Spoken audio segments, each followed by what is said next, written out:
बहुत विनम्रता चाहिए रिश्तों को निभाने के लिए। छल कपट से तो सिर्फ महाभारत रची जाती है।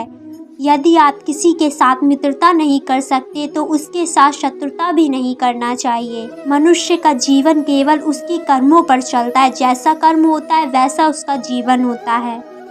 दिव्यता केवल शक्तिशाली होने में नहीं बल्कि वास्तविक दिव्यता दूसरों में शक्ति जागृत करने में है।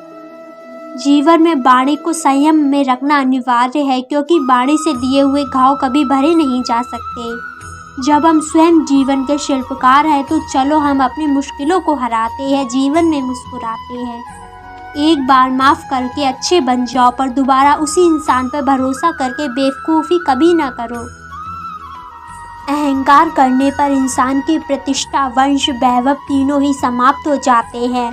जीवन में कभी भी किसी से अपनी तुलना मत कीजिए। आप जैसे हैं सर्वश्रेष्ठ हैं। बुरे कर्म करने नहीं पड़ते, हो जाते हैं, और अच्छे कर्म होते नहीं, करने पड़ते हैं। जो अपने मन पर नियंत्रण नहीं रखता वह स्वयं का शनै शनै शत्रु बनता जाता है। बुद्धिमान व्यक्ति को समाज कल्याण के बिना आसक्ति के काम करना चाहिए। स्वार्थ संसार का एक ऐसा कुआं है जिसमें गिरकर निकल पाना बड़ा कठिन होता है। सेहत के लिए योग और किसी की ज़रूरत पर सहयोग, दोनों से ही जीवन बदलता है। आत्मज्ञान की तलवार से काटकर अपने हृदय से अज्ञान के संदेह को अलग कर दो। दुष्ट लोग अगर समझाने मात्र से समझ जाते तो यकीन मानो महाभारत कभी न होता। जब मानव अपने कार्य में आनंद खोज लेता है तब वह पूर्णता प्राप्त कर लेता है। नरक के 3 द्वार है, वासना, क्रोध और लालच। क्रोध से भ्रम पैदा होता है, भ्रम से बुद्धि व्यंग होती है, जब बुद्धि व्यंग होती है तब तर्क नष्ट हो जाता है, जब तर्क नष्ट होता है तब व्यक्ति का पतन हो जाता है। सदैव संदेह करने वाले व्यक्ति के लिए प्रसन्नता ना इस लोक में है और ना ही कहीं और।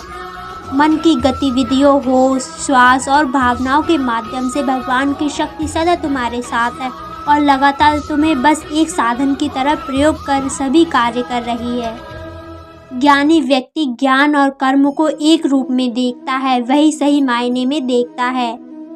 अपना काम हमेशा दूसरों के कल्याण को ध्यान में रख के करें। अप्राकृतिक कर्म बहुत तनाव पैदा करता है। हर व्यक्ति का विश्वास उसकी प्रकृति के अनुसार होता है।